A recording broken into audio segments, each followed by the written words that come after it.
Bonjour à tous et ravi de vous retrouver dans Discovery Bot. Je suis toujours à bord du Jean Nicoli de la Corsica Linea et je vous propose de retrouver à nouveau le commandant Aurélien Maillard qui va nous en dire plus encore sur ce navire d'exception. C'est parti. Bonjour Aurélien. Bonjour Valentin. Merci de nous accueillir à bord de votre navire. Bienvenue à vous. Alors qu'est-ce que vous pouvez nous dire sur l'histoire de ce ferry, de sa construction jusqu'à son arrivée chez Corsica Linea? Eh bien, c'est déjà une longue histoire. Le Jean Nicoli a été construit en 1998 en Norvège, à l'époque pour le compte d'une compagnie grecque, Minoan Line. Pendant 10 ans, il a eu une première vie entre l'Italie et la Grèce. Et puis il a rejoint la flotte SNCM à l'époque, en 2009. Puis il est passé sous les couleurs de Corsica Linea en 2016.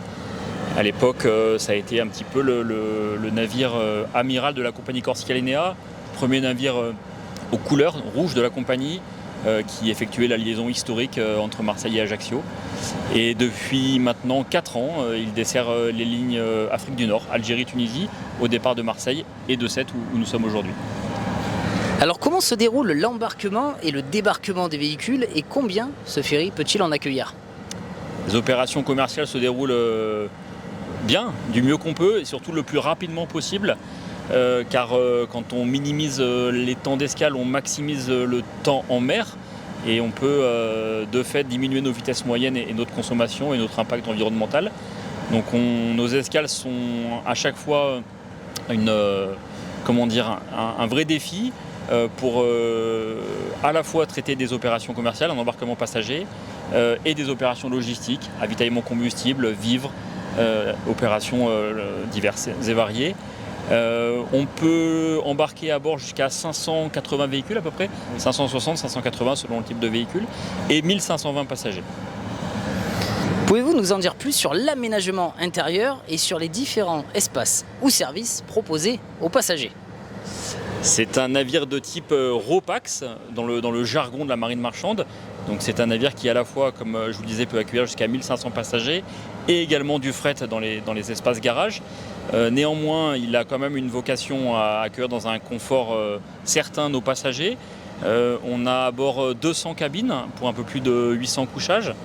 On a également des espaces de restauration, un restaurant, un self, un bar passager, un espace snack. Également une boutique duty free, des salons fauteuils, un espace jeux enfants, voilà, des espaces divers et variés pour que nos passagers passent la traversée le plus confortablement et le plus agréablement possible. Y a-t-il un entretien spécifique, qu'il soit extérieur ou intérieur, qui doit être réalisé chaque année? Chaque jour, chaque mois, chaque année, un navire est par nature dans un environnement qui est extrêmement destructeur.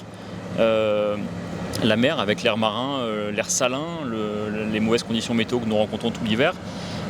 Par ailleurs, on a une réglementation sur le suivi technique de nos navires qui est très forte. Donc la maintenance est une de nos préoccupations et une de nos occupations prioritaires à bord.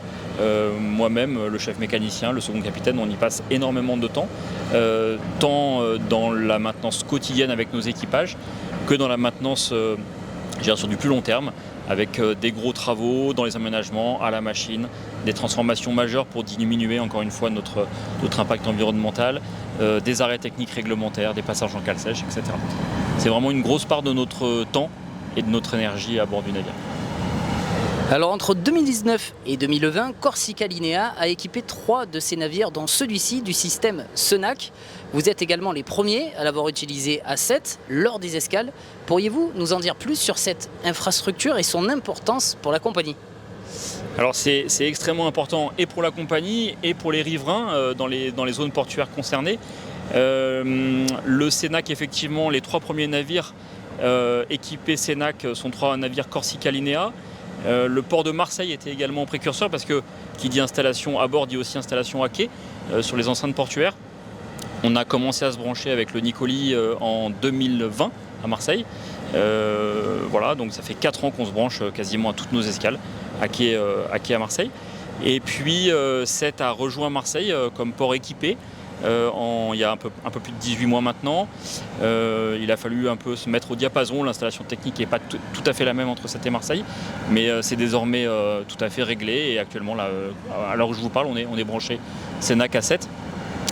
L'impact, on le voit derrière à la cheminée, hein, c'est qu'on rejette zéro fumée pendant nos escales. On est au cœur d'une ville avec beaucoup d'habitations, beaucoup de gens à proximité des navires. Donc on a à cœur quand même de participer activement à la qualité de l'air et à l'environnement dans les enceintes portuaires qu'on fréquente. Alors pouvez-vous nous en dire plus sur le développement de la compagnie dans la région Occitanie? L'histoire de Corsica Linea dans la région Occitanie, elle commence en 2023 avec l'ouverture des lignes vers l'Algérie au départ de Sète. On n'a de cesse de renforcer cette présence. On a doublé nos escales chaque année et on va encore le faire en 2026. Et puis on va également renforcer nos liens avec la région par le biais d'un partenariat puisqu'on partage finalement des valeurs et des ambitions communes. Des valeurs sociétales et sociales. Donc on a un vaste programme d'embauche et de suivi de la formation des marins à Sète, puisque vous savez qu'à Sète, il y a un lycée maritime, Paul Bousquet, le lycée Paul Bousquet, qui est un lycée qui forme beaucoup de marins français. Donc on a signé une convention de partenariat avec ce lycée maritime pour l'embauche des marins en stage et puis à l'issue de leur formation. En parallèle, on a mis en place des campagnes de recrutement en local pour le personnel hôtel, pour la saison qui vient de se terminer là.